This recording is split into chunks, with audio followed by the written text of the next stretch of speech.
नमस्कार, hornbill TV Bharat में आपके स्वागत है। कानपुर में आई लव मोहम्मद पोस्टर को लेकर दर्ज एफआईआर ने देश भर में मुस्लिम समुदाय के बीच नाराजगी फैला दी है। इस विवाद पर अब मुरादाबाद से समाजवादी पार्टी के पूर्व सांसद डॉक्टर एसटी हसन का बयान सामने आया है। डॉक्टर हसन ने कहा है कि यहाँ कोई अपराध नहीं था। एफआईआर दर्ज कर माहौल को बेवजह तनावपूर्ण बनाया गया। उन्होंने यह भी कहा कि इस नाम से मुसलमानों की आस्था जुड़ी है और हर मुसलमान इसके लिए जान तक देने को तैयार है। हिंदू समाज भी इस नाम का सम्मान करता है। ऐसे एफआईआर दर्ज करना पुलिस की असंवेदनशीलता है। डॉक्टर हसन ने यह मांग की है कि जिन लोगों ने यह मुद्दा तूल किया और एफआईआर दर्ज कराई, उनके खिलाफ भी कार्रवाई होनी चाहिए। उन्होंने यह कहा कि इस तरह की घटनाएं धार्मिक भावना को आहत कर समाज में तनाव बढ़ा सकती है, जो किसी के हित में नहीं है। अब सुनिए डॉक्टर एसटी हसन ने क्या कहा। कानपुर से शुरू हुआ आई लव मोहम्मद का विवाद आज पूरे देश में तनावपूर्ण नजर आ रहा है और भाजपा का तरफ कहना है कि ये ऐसे मामले सांप्रदायिक माहौल खराब करते हैं। आप सब इसमें किस नज़र से आप देखते हैं? देखिए, जिन लोगों ने इस मामले को स्पार्क किया है, जिन्होंने एफआईआर करी है, उनके खिलाफ भी एफआईआर होनी चाहिए। ये कोई ऐसी चीज़ नहीं थी कि जो इलीगल हो या कोई क्राइम हुआ हो। अब वो बात बना रहे हैं कि साहब वो गेट लगा दिया था, उन्होंने परंपरा नहीं थी। एक खाली बैनर लगाने पे एफआईआर होती क्या? उन्हें उस मालूम है उस पुलिस चौकी वालों को कि वो जो करने जा रहे हैं वो कितना ख़तरनाक है। ये वो नाम है जिस पे हर मुसलमान अपनी जान भी कुर्बान कर सकता है। तो अगर इस तरह से उनके नाम की बेहुरमती होगी, हम ही नहीं बल्कि हिंदू भाई भी उनके नाम का एहतराम करते हैं। एफआईआर की ज़रूरत ही क्या थी? जिसने ये सब कुछ शुरुआत कर दी, एफआईआर करके एक कंट्रोवर्सी पैदा कर दी और मुसलमानों को उकसाने का काम करा है, उनके खिलाफ कानूनी कार्रवाई होनी बहुत ज़रूरी है। एक तरफ पूरे देश में माहौल है आई लव मोहम्मद का, और बात करते हैं विपक्ष के, विपक्ष भी लगातार क्या कहना है कि पूरे देश में जो है माहौल खराब होने की स्थिति बनती जा रही है। नहीं, माहौल तो देखिए नहीं ख़राब होगा, क्योंकि और जगहों के ऊपर भी जहाँ पे लोग प्रोटेस्ट कर रहे हैं, पुलिस कोई एक्शन नहीं ले रही है। बता दें कि लगभग 400 लोगों पर देर रात काशीपुर में मुकदमे दर्ज हुए हैं। अगर हुए तो माहौल ख़राब होगा। फिर ये वो चीज़ है जिस पे कोई भी मुसलमान कंप्रोमाइज़ नहीं कर सकता। मैंने कहा नहीं, जब वो अपनी जान दे सकता है इस नाम के ऊपर, तो बाकी चीज़ें क्या रह गई? कितनों को भरेंगे जेल में? सारा मुसलमान ये चाहेगा कि मैं उनके नाम पे जेल चला जाऊँ। ये तो एक धार्मिक मसला शुरू कर दिया। इसे बहुत समझदारी से सुलझाना चाहिए, इसे प्यार मोहब्बत से सुलझाना चाहिए। ये चीज़ें ऐसी नहीं होती कि जिस पे जो है वो ज़बरदस्ती हिंदू मुसलमान करने की कोशिश की गई, तो यकीनी तौर पर देश का माहौल ख़राब हो सकता है। इसमें बहुत एहतियात की ज़रूरत है। मध्य प्रदेश के राजधानी भोपाल से बड़ी खबर, जहां मध्य प्रदेश के मुख्यमंत्री डॉक्टर मोहन यादव व्यापारियों के साथ संवाद किया और नई जीएसटी दरों व बचत उत्सव को लेकर महत्वपूर्ण बातें साझा की। मुख्यमंत्री ने कहा कि प्रधानमंत्री नरेंद्र मोदी के नेतृत्व में देश के उपभोक्ताओं और व्यापारियों को लाभ पहुंचाने वाली ऐतिहासिक पहल की जा रही है। उन्होंने भरोसा दिलाया कि नई जीएसटी दरों से न सिर्फ छोटे व्यापारी बल्कि आम उपभोक्ता भी लाभान्वित होंगे। डॉक्टर मोहन यादव ने व्यापारियों से अपील की है कि वे बचत उत्सव को जन जन तक पहुंचाने में सरकार का साथ दें। उन्होंने ये भी कहा कि मध्य प्रदेश सरकार व्यापार और उद्योग जगत के विकास के लिए प्रतिबद्ध है। पारदर्शिता और सुधार से राज्य को आत्मनिर्भर भारत की दिशा मजबूती मिलेगी। व्यापारियों ने भी मुख्यमंत्री के सामने अपने सुझाव और समस्या रखी। उनका कहना था कि नई जीएसटी दरें बाजार को गति देगी और ग्राहकों में भरोसा बढ़ेगा। इस कार्यक्रम में बड़ी संख्या में व्यापारी, उद्योगपति और आम लोग मौजूद रहे। मुख्यमंत्री के साथ साथ भाजपा प्रवक्ता अजय यादव और कांग्रेस के प्रवक्ता प्रवीण धौलपुर ने भी अपनी अपनी प्रतिक्रिया दी।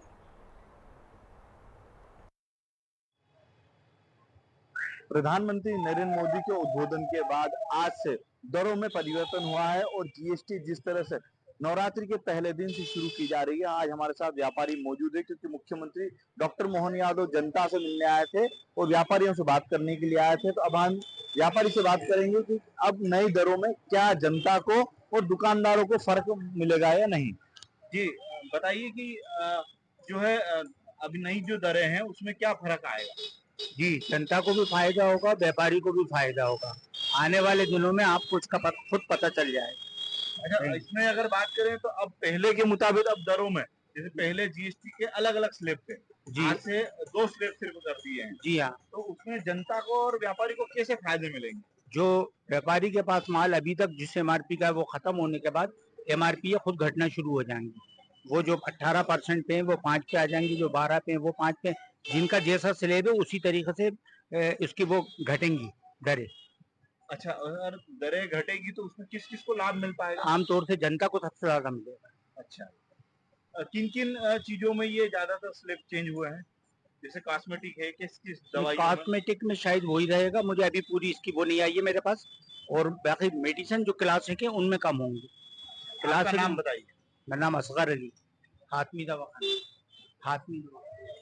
ये थे हमारे साथ व्यापारी जिन्होंने बताया कि अब जो है कई चीजों में दर में परिवर्तन आएगा और नए स्लैब के माध्यम से जनता को सीधा से लाभ मिलेगा। हॉर्नबिल टीवी के लिए अमृत शर्मा, भोपाल। जीएसटी का लेकर बचत उत्सव मनाया जा रहा है। मोहन यादव जी आज जनता के बीच आ रहे हैं। देखिए, प्रधानमंत्री मोदी जी ने देश में एक कर पद्धति लाते हुए जीएसटी लागू किए, जिससे देश में आर्थिक सुधार हुए, देश में संपन्नता बढ़ी और अब उसी सुधारों का जो लाभ मिला है उसको जनता को पहुंचाते हुए प्रधानमंत्री जी द्वारा जीएसटी की दरों में कमी की गई और लगातार जनता को इसका लाभ मिल रहा है। भारतीय जनता पार्टी के नेता कार्यकर्ता जनता के बीच जा रहे हैं और उन्हें इस नई कर पद्धति के लाभ बता रहे हैं। मुख्यमंत्री जी भी आज भोपाल की गलियों में जाएंगे, पुराने शहर के व्यापारियों के बीच में जाकर नए जीएसटी सुधारों के बारे में बताएंगे। सभी को इसमें सहयोग करना चाहिए। ये क्रांतिकारी पहल है, इससे प्रत्येक परिवार के बजट में लाभ होगा। लेकिन कांग्रेस का पेट दुख रहा है, पहले क्यों नहीं गई फूट की। देखिए, कांग्रेस तो नकारा राजनीति करती है। कांग्रेस पार्टी के नेता 50 सालों तक देश में इस तरह की व्यवस्था नहीं ला पाए, केवल और केवल जनता को लूटते रहे और आज जब जनता को लाभ मिल रहा है तो कांग्रेस के नेता बेचैन हैं। बचत उत्सव मना रही है, मोहन यादव जनता के बीच आ रही है, क्या कहेंगे। मोहन यादव जी पे मुझे तरस आ रहा है। नरेंद्र मोदी जी निर्णय लेते हैं, मोहन यादव जी जमीन पे आ जाते हैं। मोहन यादव जी, मैं आपसे पूछना चाहूंगा, जब जीएसटी बढ़ाई थी तब आप जनता के बीच में गए थे पूछने? बढ़ाई आप ही ने थी ना, भारतीय जनता पार्टी सरकार ने बढ़ाई थी ना। जब घटा दिए तब आप उनसे पूछने जा रहे हैं कि अब आपको लाभ होगा। मतलब ये हम मान लें कि इवेंट की सरकार है पूरे देश में। किया है, हम सब जानते हैं। पहले कई सुधार मोदी जी ने किए हैं अपने किसानों के लिए, युवाओं के लिए, महिलाओं के लिए, गरीबों के लिए। सरकार के पास धन की कोई कमी नहीं है। तो उसका कारण एकमात्र है नियत जैसी बरकत। माननीय मोदी जी ने सब प्रकार के संसाधनों के लिए कई गुना ज्यादा बजट बढ़ाते हुए जो ये प्रयास किया है, जोरदार अभिनंदन करें माननीय मोदी जी के लिए। और नवरात्रि के पावन पर्व पर यशस्वी प्रधानमंत्री श्रीमान नरेंद्र मोदी जी की सरकार के माध्यम से हमको ये जो व्यापार व्यवसाय में सरलता हुई, सुगमता हुई, जिस प्रकार से मोदी जी के माध्यम से देश समृद्ध हो रहा है। समाजवादी पार्टी के अध्यक्ष पूर्व मुख्यमंत्री अखिलेश यादव आज पहुंचे जनपद मार्केट, जहां उन्होंने अपने पुराने दर्जी की दुकान का उद्घाटन किया। अखिलेश यादव ने बताया, मेरी पहली कुर्ता और शेरवानी यहीं से मिली थी और नेताजी यानी मुलायम सिंह यादव के भी कपड़े यहीं से सिले जाते थे। इस मौके पर उन्होंने सीतापुर जेल से आजम खान की रिहाई पर प्रतिक्रिया देते हुए कोर्ट के फैसले का स्वागत किया और कहा कि आजम साहब पर जो फर्जी मुकदमे लगाए गए थे उन्हें समाजवादी सरकार आने वाले वापस लिया जाएगा। उन्होंने योगी सरकार पर निशाना साधते हुए कहा कि जब मुख्यमंत्री और उप मुख्यमंत्री अपने मुकदमे वापस ले सकते हैं तो आजम साहब पर क्यों नहीं। अखिलेश यादव ने सरकार पर दोहराते हुए ममता अपनाने का आरोप लगाते हुए कहा कि मुख्यमंत्री योगी आदित्यनाथ ने खुद और अपने उप मुख्यमंत्री के मुकदमे वापस ले लिए तो आजम खान पर दर्ज मुकदमे क्यों नहीं हटाए जाएंगे। उन्होंने यहाँ भी कहा कि जीएसटी का मतलब जिन लोगों को समझ नहीं आता वही आज बाजार में उसका प्रचार कर रहे हैं।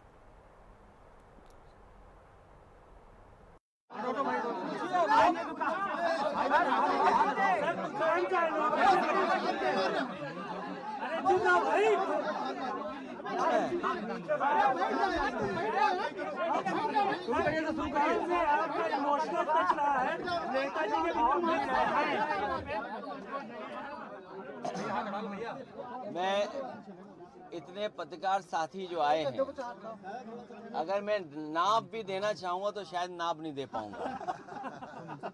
अगर वो नाप लेना चाहेंगे कोई तो नाप कैसे होगा। एसी बंद हो चुका है।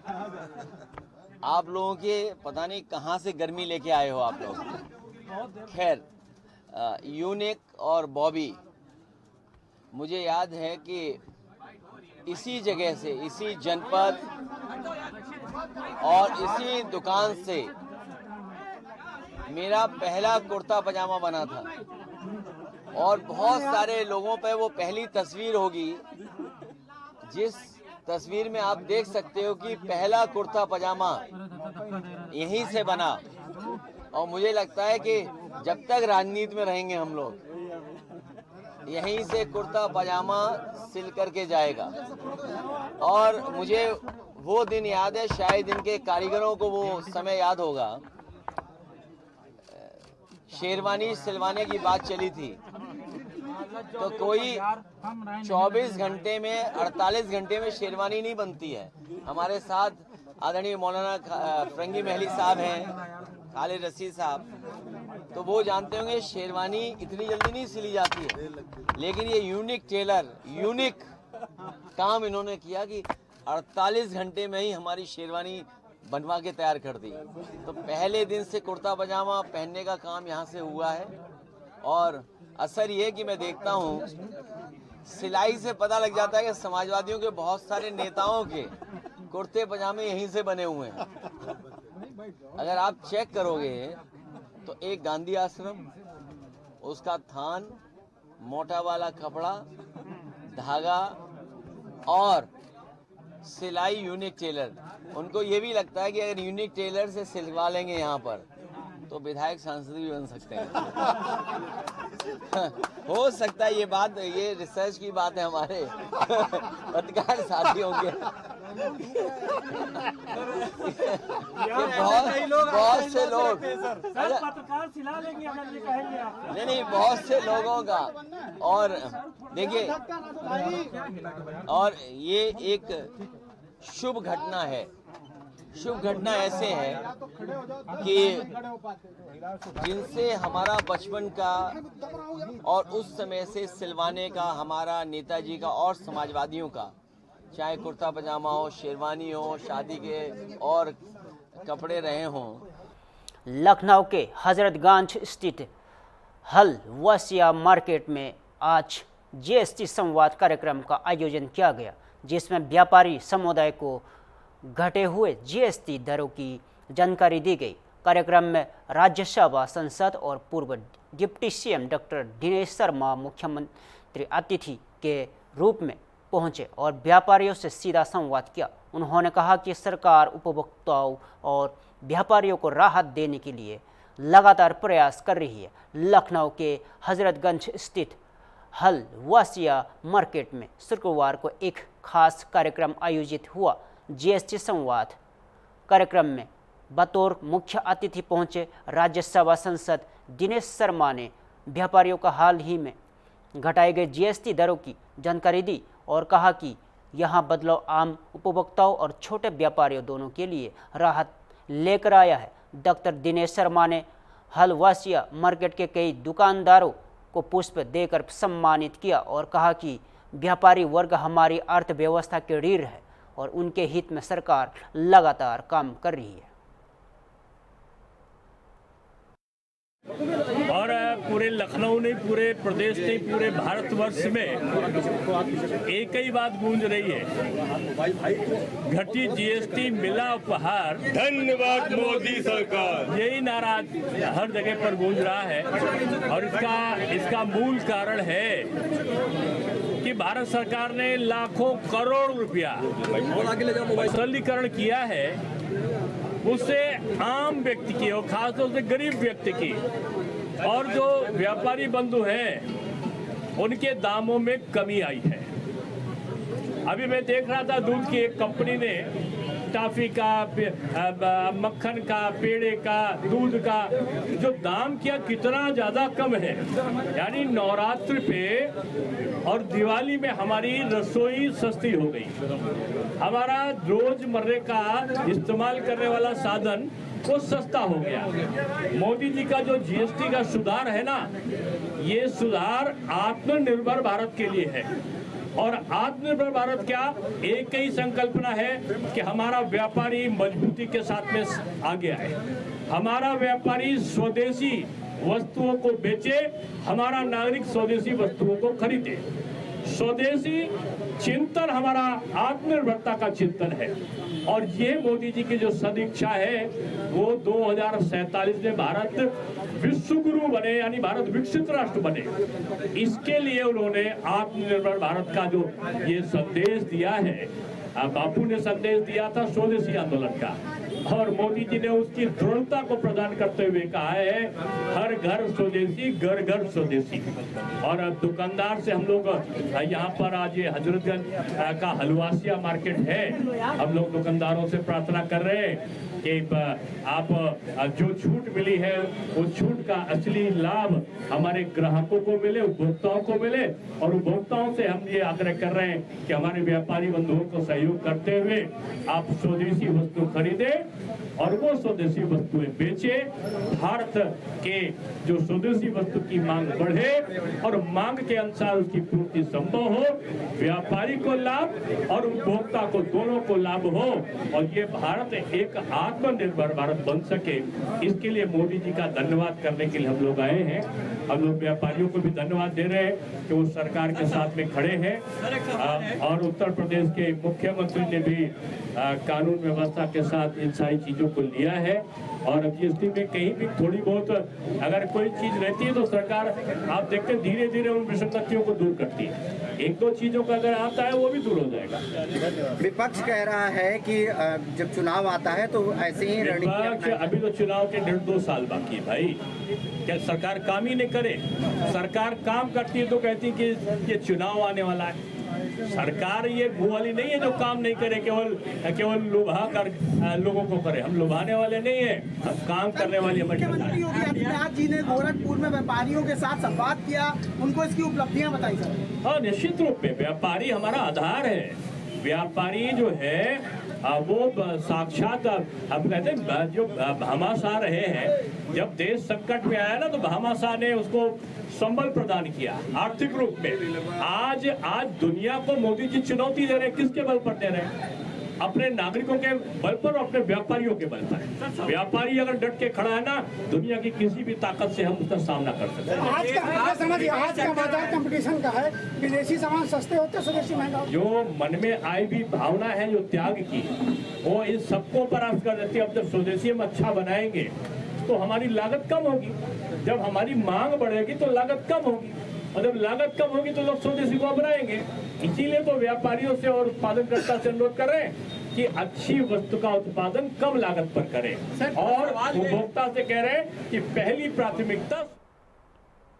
मध्य प्रदेश के बटनावर से एक बड़ी खबर और चौंकाने वाली खबर सामने आई है, जहां एबिस सोया प्लांट से भेजी गई डीओसी में मिलावट का मामला सामने आया।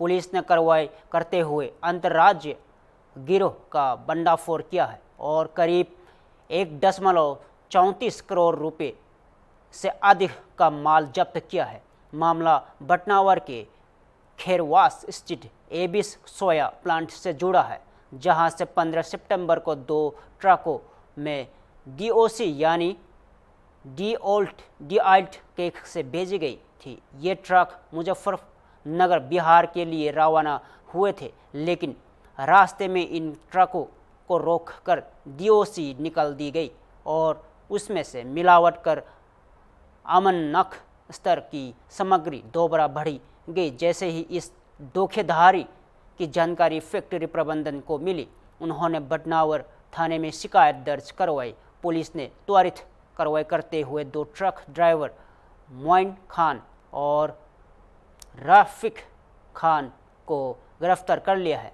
सिर्फ यही नहीं, पुलिस ने इस कार्रवाई में 4 ट्रक, इलेक्ट्रॉनिक सामान, कंप्यूटर और ऑटोमोबाइल सहित 1.34 करोड़ से ज़्यादा का सामान जब्त किया है और प्रारंभिक जांच में सामने आया है कि ये एक अंतर्राज्य गिरोह है जो DOC जैसे औद्योगिक उत्पादों में मिलावट कर बड़े पैमानों पर धोखेधड़ी कर रहा था। पुलिस की पूछताछ में और भी बड़े नाम सामने आने की संभावना जताई जा रही है। हमारे यहाँ जो सोया DOC निकलती है वो हमारे ही दूसरे प्लांट में जाती है। वो हमारा यहाँ का रॉ मटेरियल है जहाँ पे पोल्ट्री फीड बनाया जाता है, जिसमें सोया DOC की रिक्वायरमेंट होती है।